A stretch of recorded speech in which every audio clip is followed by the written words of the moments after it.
Hello everyone, my name is Fred and today I have my March wrap-up to share with you all. March was a fantastic month for me. I read a grand total of, drumroll please, 11 novels. Now March was super busy, but I also had limited access to internet, and so that probably explains this big pile of books that I have to share with you today. Now I started off the month reading Splintered by A.G. Howard. This is inspired in sorts by Lewis Carroll's Alice's Adventures in Wonderland, and it follows the story of Alyssa, whose great-great-great-grandmother was the Alice from Carroll's original tale. And ever since Alice fell through the rabbit hole, it seems like insanity runs through Alyssa's family. She herself has begun to hear bugs and plants speaking to her. And so Alice has to return to Wonderland in order to try and break this curse to save both herself and her mother. Now, I should admit first off that I have never read Lewis Carroll's original story. The only exposure that I've had to the story of Alice is with the Walt Disney animated film, as well as with bits and pieces of Tim Burton's movie. But I gave Splintered a 4 out of 5 stars. I really like how Alyssa embraces her fate of having to go back into Wonderland, and I also think that her fashion sense is pretty cool and wild. I'm not gonna lie, slightly jealous a little bit. I also really like Morpheus, who sort of plays the role of the caterpillar in the story. He's just a really fun and interesting character, and also slightly mysterious. You never quite know what's going on with him. And I like how the author took aspects from Wonderland and really twisted them. I mean, she took these things from, you know, Alice's young, innocent perspective and really warped them into these completely twisted and creepy things. And so, definitely a good read. And so after finishing Splintered, I just had to move right into Unhinged, the second book in the trilogy. I gave this one a 4 out of 5 star rating as well. I did find the beginning to be a little bit slow, but then the action definitely picks up and the story takes directions that I wasn't expecting at all.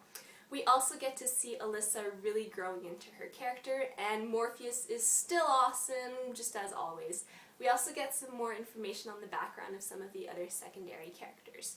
And so I definitely look forward to picking up the third book in the series and seeing what's in store for Alyssa and Morpheus.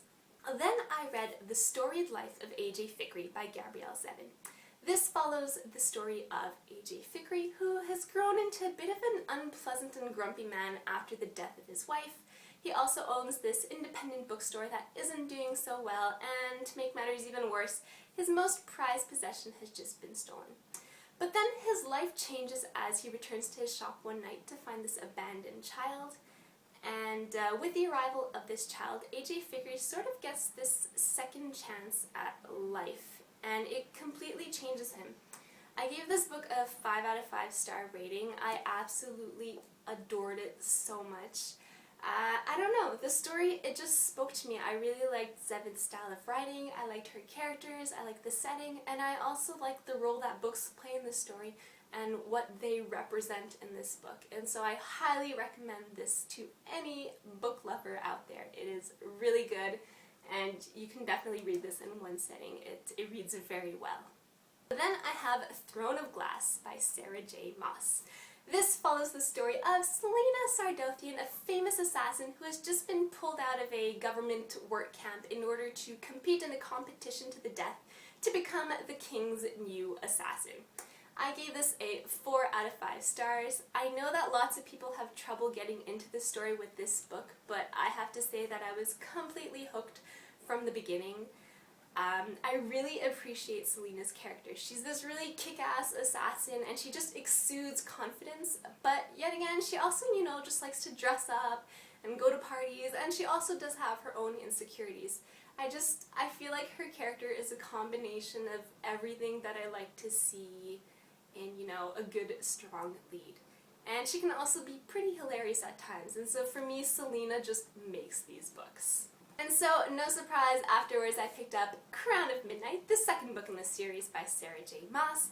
I gave this a 5 out of 5 stars. It was even better than Throne of Glass. It was just awesome, and those last few chapters, whew, things just pick up so fast and get so intense so quickly. I couldn't put it down. And I also like how we learn so much more about Selena's backstory in this one. And so really awesome, and I definitely look forward to continuing on with the series. Afterwards, I read Between the Lines by Jodi Picoult and her daughter Samantha Van Leer. This follows the story of Delilah, who feels drawn and attached to this old fairy tale book, only to discover that the prince from the story is actually real, and that the characters in the fairy tale lead their own lives when the book is closed. Delilah learns that this Prince Oliver is bored of the repetition of his life, and she agrees to help him find a way to get out of the story. And of course, Delilah's crush on Prince Oliver helps serve as motivation for her to help him. I gave this book a 2 out of 5 stars. It was definitely enjoyable. However, I felt that perhaps it was written more for the younger age range in the young adult genre. I just felt like some things happened too easily and they didn't really feel realistic. Mind you, this story does have fantastical elements, but still, some things were just too easy, and I definitely could not see them happening, and not necessarily linked to the fact of trying to bring a fictional character out of a book, but just other things that Delilah would do in her regular life. So yeah, it's definitely a gorgeous book. There are little silhouettes and illustrations throughout, and the text is very colored, and so it's a gorgeous book. And the story has a lot of potential. I just felt like it could have been executed a little better. Then I have The Book of Lost Things by John Connolly. It follows the story of David, who after the death of his mother finds comfort in his imagination and in the stories that his mother would read with him. However, David then finds himself propelled into this world similar to his own, only it's inhabited by the heroes and the monsters of his story. And David soon finds out that these fairy tales that he's grown up with aren't quite as they seem. I gave this book a 3 out of 5 star rating. It definitely has his creepy and suspenseful moments. However, there were portions that were a little too slow for my own personal liking. I really did appreciate, though, at the end of the book, and this is not a spoiler, but John Connolly sort of gives a bit of background to each of the fairy tales that he incorporates in the story, and he kind of explains why he thought they were important to the story and how he changed them. He also includes an excerpt of the original fairy tale. And so I really appreciated this because it kind of gave me a new understanding of some of the sub-meanings and some of the subplots that we find in this book. And so it's definitely an enjoyable read, just a few parts were a little too slow for my liking. Then I picked up this lovely little brick of a book, Voyager by Diane Gabaldon. This is the 3rd book in her Outlander series. And so I won't say too much to avoid spoilers, but I gave this book a 4 out of 5 stars. I just am still loving this series, and it continues to take these twists and turns that I never would have expected. And I also have to say that in this book, due to circumstances, the reader just gets to completely fall in love with Claire and Jamie all over again as they learn new things about each other. And so I am for sure going to be continuing on with this series very soon. And then I read The Winner's Crime by Marie Rutkoski. This is the 2nd book in the Winner's trilogy and was one of my most anticipated book releases for the year. The first book followed Kestrel, the daughter of an important military general who purchases a slave one day and finds herself developing feelings for him, only to discover that he's not quite the person she thought he was. I gave this book a 3 out of 5 stars. I didn't enjoy it quite as much as the first book. I'm not too sure what it was, I just wasn't as absorbed and invested in the story. I am still looking forward, however, to reading the last book of the trilogy because there are some things that I would like to see how they get resolved. Plus, we also get introduced to some new characters, one of which I particularly liked, but that's all I'll say on the matter. Then I picked up Cress by Marissa Meyer. This is the 3rd book in the Lunar Chronicles series and is a retelling of sorts of Rapunzel. Now, I gave this book a 3 out of 5 stars. It did take me a little while to get back into the story, but I definitely enjoyed it quite a bit. I find that with this series, though, although I appreciate how characters from the previous books do show up and have a role, I find myself being more interested in reading the parts about the new characters. And so with this book, I definitely found the chapters about Captain Thorne and Cress to be more interesting, and I was slightly bored when things would flip back to New Beijing with Prince Kai. I also have to give a special shout out here to Aiko the android. She is just absolutely perfect and amazing in this book. And I really look forward to the release of the 4th book because Winter seems like she'll be a pretty fascinating and interesting character to read about. The little glimpse we got of her were pretty awesome.